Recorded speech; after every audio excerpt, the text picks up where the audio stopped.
Welcome to another episode of Three's a Crowd. I'm Preston Vargas, joined by my co-host Eli Atwood. Before we get started, don't forget to leave a like, share this video, and subscribe. And we'll start with that awful game for the Bears in Detroit yesterday. Yeah, I mean, horrible game. After the Vikings game, the Bears didn't win, but they looked like they at least showed some promise. This game, there was no promise. It was not a good game at all. 52 to 21 is unacceptable. Absolutely. You know where I'm going to go with this first? I'm going to go with Ryan Poles. Where was Colston Loveland in the game? Where was Luther Burden after just one catch in the game? Are you kidding me? Yeah, I mean, not only that, but you got second round picks like Stewart, Trapillo, who aren't even Yes. playing, like not even active for the game. Not a good look. Then the defense in the second half quit. Just quit. Yeah, I mean, defense just didn't look good at all, honestly. I mean, yeah, D-line was doing nothing. I mean, no pressure. I don't think there was a single sack the entire No. game. Yeah. He let Jared Goff go over 300 yards and a couple of horrible refereeing decisions at the end of the first half where he was inbounds, clock should have ran out. Instead it was a 10-second runoff and then you get the play off for a touchdown.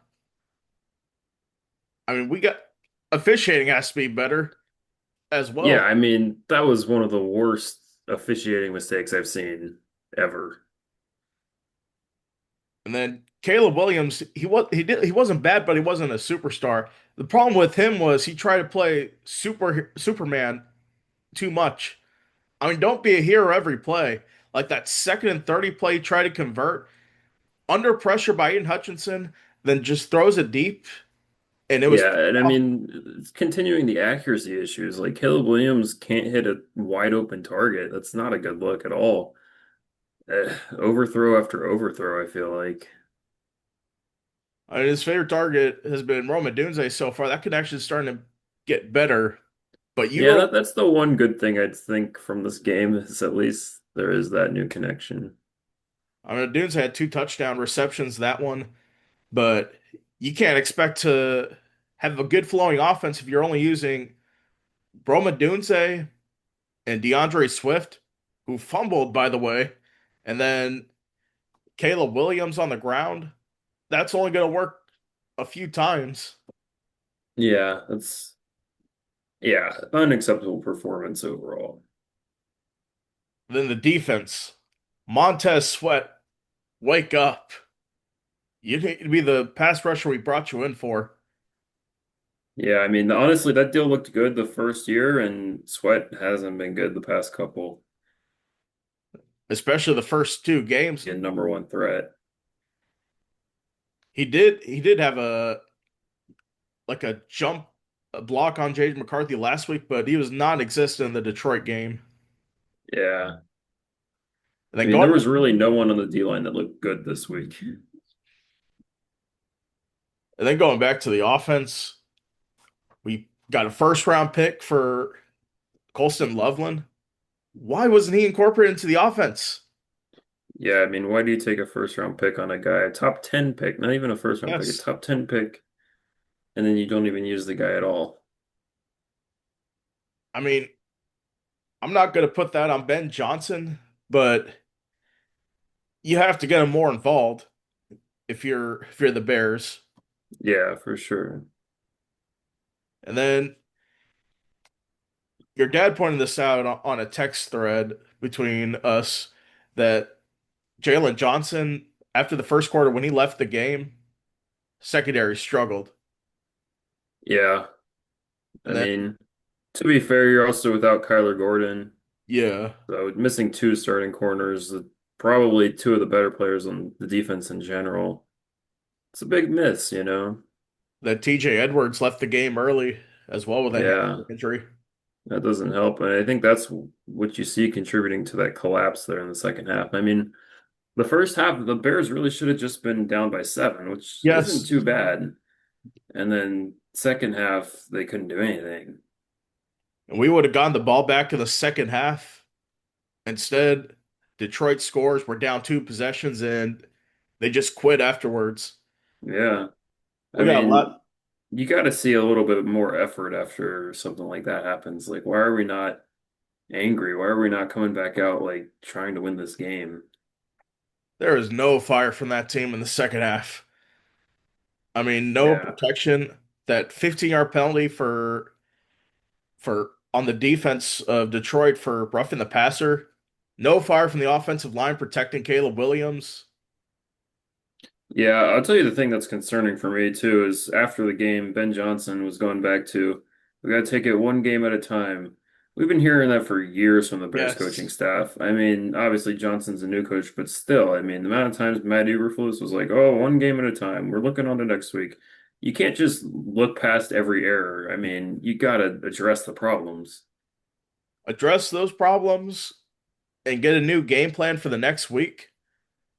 I mean, this is I knew it was going to be a work in progress, but I think by the middle of the season we should have it turned around. We got a couple easy games next week between Dallas and the Raiders. Yeah, th those are must wins, honestly. If the Bears can't get at least one win, it's not a good sign at all. I'll tell you what, we got to beat the Cowboys this Sunday. If not, then I think the season may be on life support at this point. Yeah, I agree. Only 3 games in. Definitely not a good start to the year. And another team not having a good start, the Kansas City Chiefs go 0-2 for the first time since 2014, losing to the Eagles in a Super Bowl rematch 20-17. Jalen Hurts was 15 for 20, 101 yards and a rushing touchdown. What does this mean for Kansas City? Yeah, I mean, I wouldn't be too concerned if I'm Casey here. Played two good teams in the first 2 weeks. You take some losses, close losses, at least close loss this week to defending champion. Obviously, Kansas City is not quite where they were last year. I mean, I think we all knew that going into the season. And with that, there's going to be a bit of an adjustment, but I still think they're a playoff team. I think they're a playoff team too, but on the other side of that, for the Eagles, I mean, Jalen Hurts, Saquon Barkley seem to be looking good.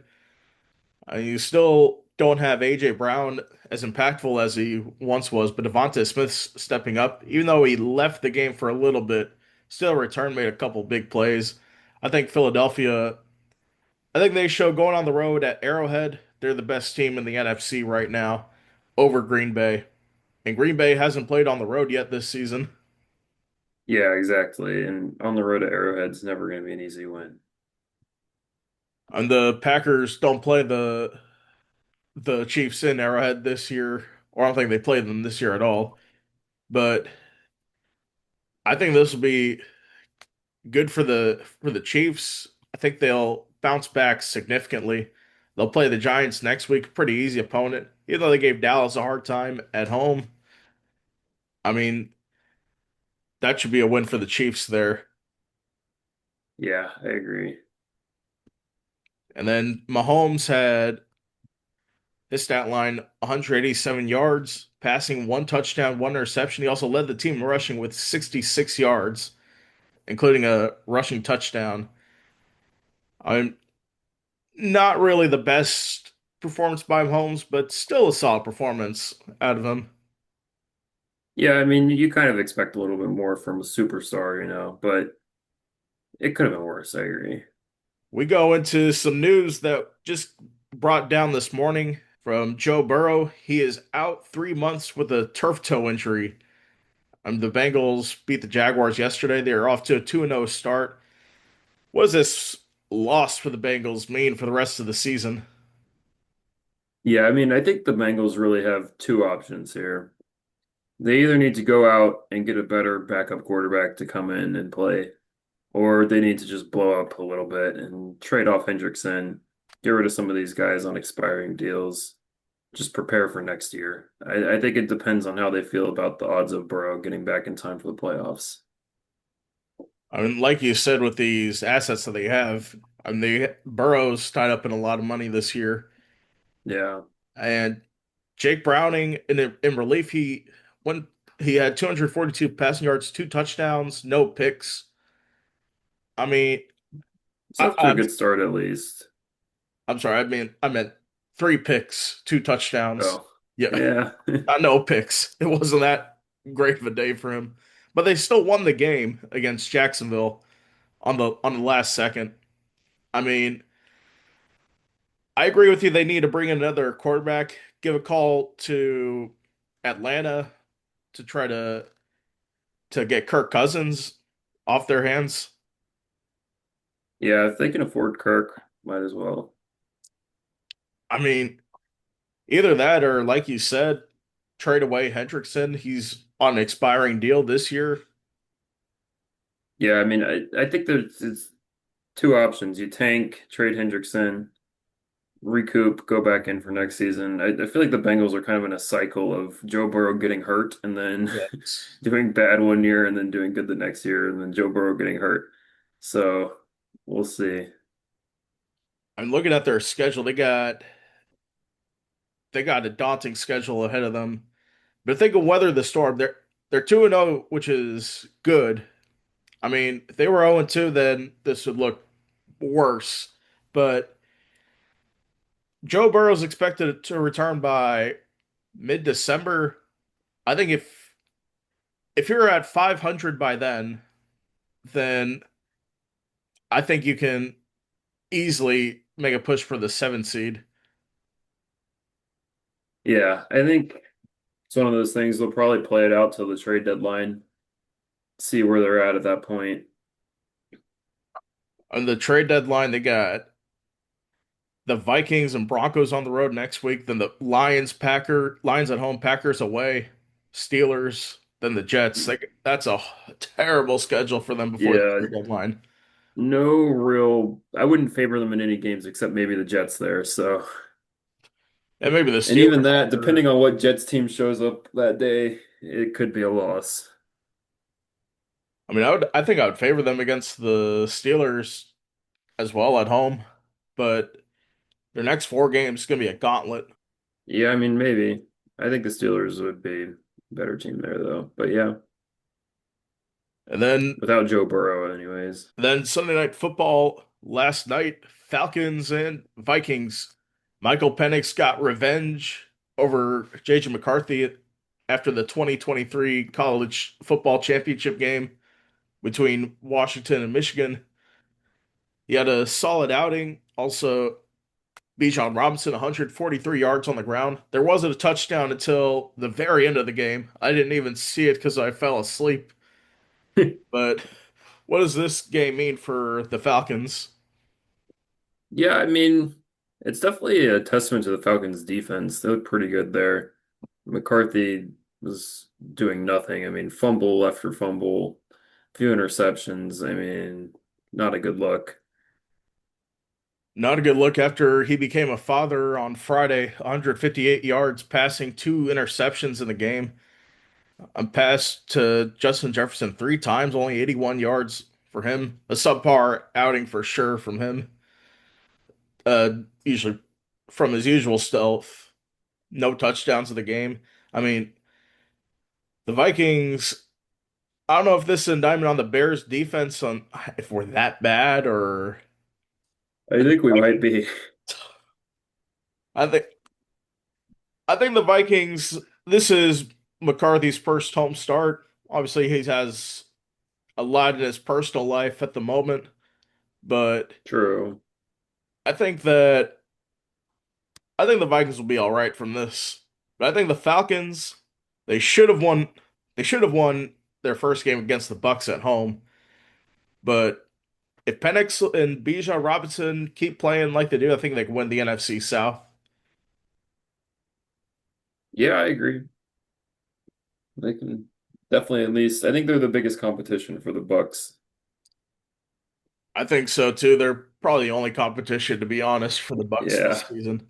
I would say the I Saints agree. or Panthers stepping up this year, especially after the Panthers got, well, they were basically blown out most of the game against Arizona. The final score 27-22 doesn't do justice to how the game was really going at that point. Some garbage time.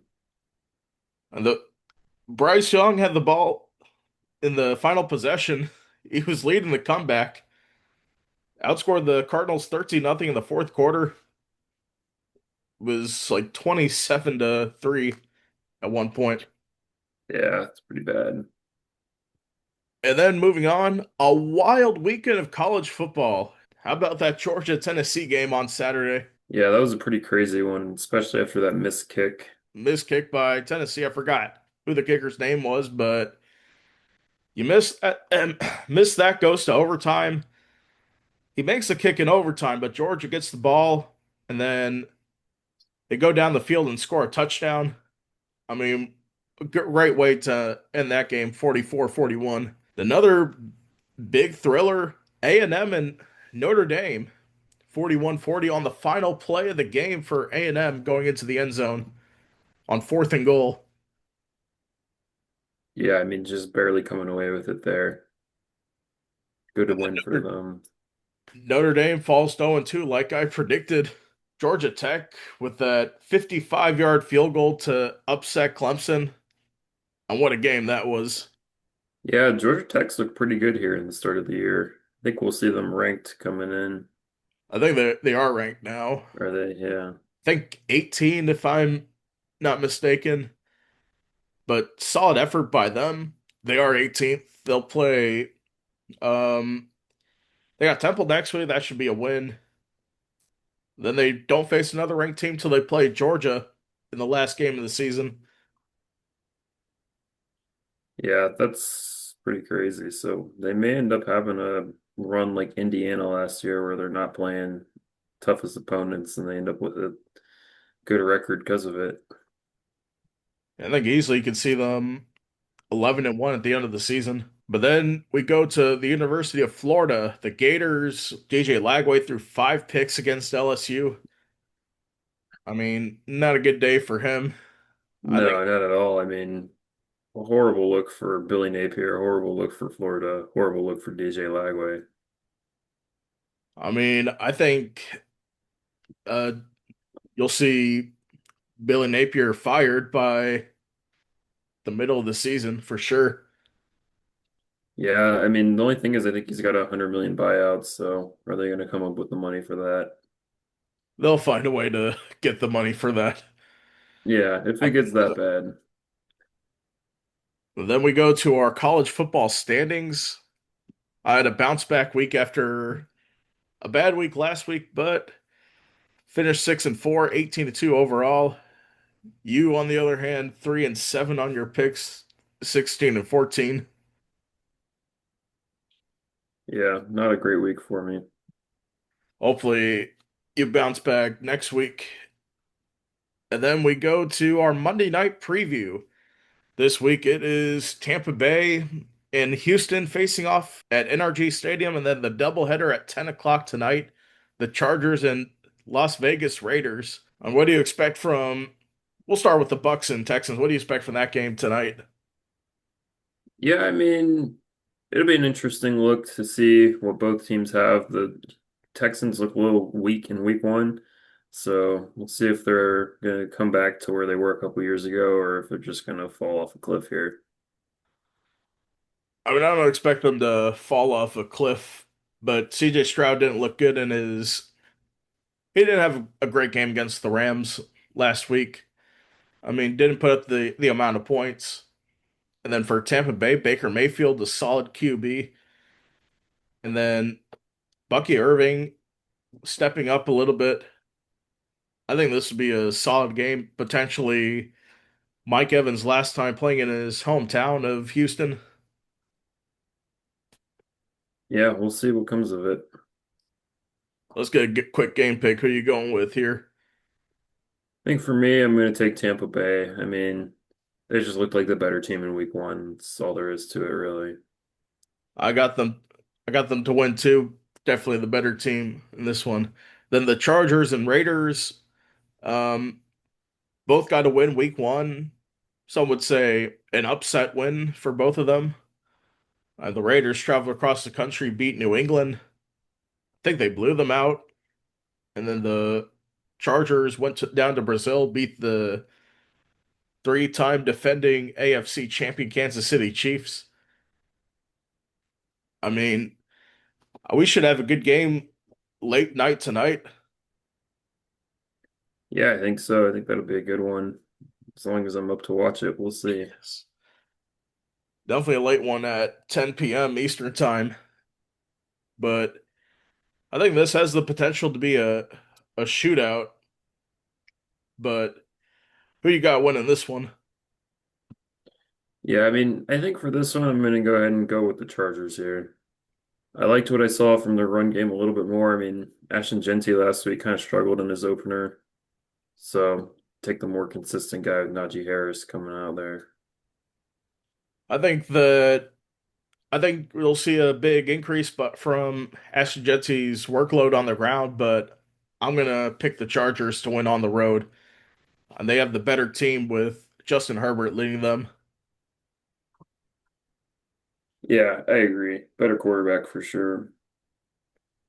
Even though Geno Smith passed for over 350 yards last week, but Yeah, Gino's serviceable, but he's inconsistent. yeah, exactly. Anyway, that's going to do it for today's episode. Don't forget to leave a like, share this video, and subscribe. Thank you guys for watching. We'll see you again on Friday.